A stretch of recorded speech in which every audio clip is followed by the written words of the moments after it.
Երկու շաբաթ առաջ հանդիպել եմ անհետ կորածների միջազգային կազմակերպության ներկայացուցիչների հետ, որոնք որ ստացել էին, այսինքն դեռևս 2022 թվականին Նիդերլանդների թագավորությունից դրամաշնոր իրենց կարողությունների սահմաններում իրականացնելու հետազոտություն Հայաստանի և Ադրբեջանի հակամարտության ընթացքում անհետ կորածների խնդիրների պարզաբանման ու ճակատագրերի պարզման ուղղությամբ և իրենք կարել էին շատ ծավալուն հետազոտություն, որի արդյունքները 23 թվականի դեկտեմբերին հենց ընկերության տնօրենը, այսինքն նախագահը եկավ Հայաստան և ներկայացրեց անգլերեն զեկույց։ Հետագայում այդ զեկույցը հրապարակվեց իրենց պաշտոնական կայքում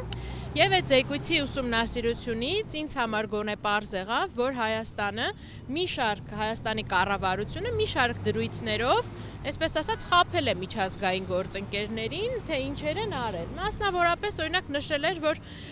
իրենք այստեղ ամեն ինչ անում են, ընտանիքներին աջակցում են, նույնիսկ հոգեբաններ են ներկայացրել, որպեսզի այդ լուրը, օրինակ, որ անհետ կորածը զոհվել է, հոգեբանի ներկայությամբ լինի, ինչը բնականաբար այդպես չի եղել։ Եվ չգիտեմ, գուցե էս էր միակ պատճառը, թե ուրիշ այլ պատճառներ էլ կային ստելու հանգամանքների հետ կապված, բայց իմ տեղեկություններով Հայաստանի իշխանությունների խնդրանքով այդ զեկույցը, որը ներկայացնում էր և ICMP առաջարկությունները խնդրի լուծման ուղղությամբ, ICMP պաշտոնական կայքից հեռացվել է։ Եվ այս պարագայում մտահոգությունը, ես իհարկե այս ամեն ինչը որ բարձրաձայնում եմ, բնականաբար ICMP-ի հետ հանդիպման արդյունքներով են և այսինքն այն ինչ պահը, որ խորհրդապահական էր պահելով, այն ինչը որ համաձայնեցված էր բարձրաձայնելով և չեմ թաքցնի իրենց մտահոգությունը, որ իրանք այլևս ասում են, եթե նախկինում մեր մտահոգությունը հիմնականում Ադրբեջանն էր, որ կարող է խոչընդոտել անհետ կորածների ճակատագրի պարզմանը, ապա հիմա հասկանում ենք, որ նաև խոչընդոտում է Հայաստանի Հանրապետությունը։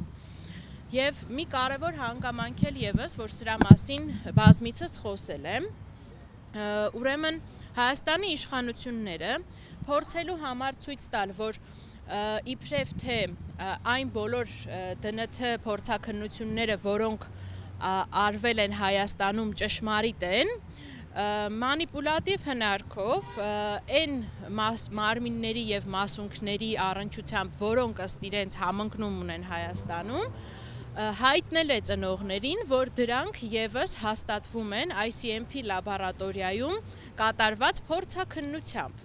Մինչդեռ իրականում ինչ է տեղի ունեցել։ ICMP-ին փոխանցվել են բացառապես այն մասունքները, այն նմուշները, որոնք Հայաստանում դժվարություն է առաջացել պրոֆիլավորում իրականացնելու։ Այսինքն Հայաստանի սահմաններից դուրս չի տեղի ունեցել անկախ և լրիվ փորձաքննություն, որը կհավաստեր, որ այն փորձաքննությունը, այն նույնականացումը, որը տեղի է ունեցել Հայաստանում, ճշմարիտ է, տեղի է ունեցել միայն մասնակի պրոֆիլավորում, որի արդյունքները չեն կարող հավաստել նույնականացման իսկությունը։ Սա էր թերևս այդ պատճառներից մեկը, որ Հայաստանի իշխանությունները փորձելով վկայակոչել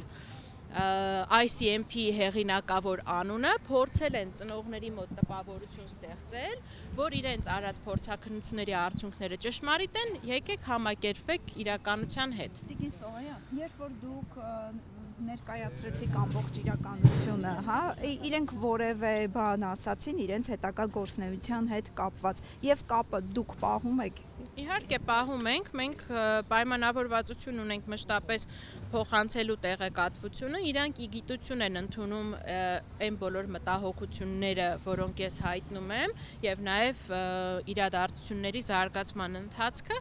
ասում են և այդպես ասում են կփորձենք հետագայում նաև խորհրդակցել գնալ Ադրբեջան հասկանալ այնտեղ ինչ իրավիճակ է, բայց այստեղ ասում եմ հստակ քայլերը առանձնացված կային, թե ինչ եղանակով պետք է այս հարցը լուծվեր, մասնավորապես տեղեկատվական բազա ստեղծվեր, ի վերջո հասկանային, թե ովքեր են այդ անհետ կորածները, ինչ պրոֆիլներ ունեն, որտեղ կարող են, որտեղ պետք է իրենց փնտրեն, եթե օրինակ առհասարակ չկա մարմին եւ մասունք, եւ շատ այլ քայլեր, որոնք այդ հետազոտության արդյունքում պարզ ա եղել ու իրանք իրապես պատկերացրեք 3 տարի այդ կազմակերպության աշխատողները աշխատում են, որ ինչ որ մի արդյունքի հասնեն, իրանց թվում է թե երկու պետություններն էլ կամ առնվազն դրանցից մեկը շահագրգռված է իր քաղաքացիների ճակատագիրը պարզելու ու մեկ էլ կանգնացնում են process-ը, ինչպես պիտի լիներ իրանց վերաբերմունքը։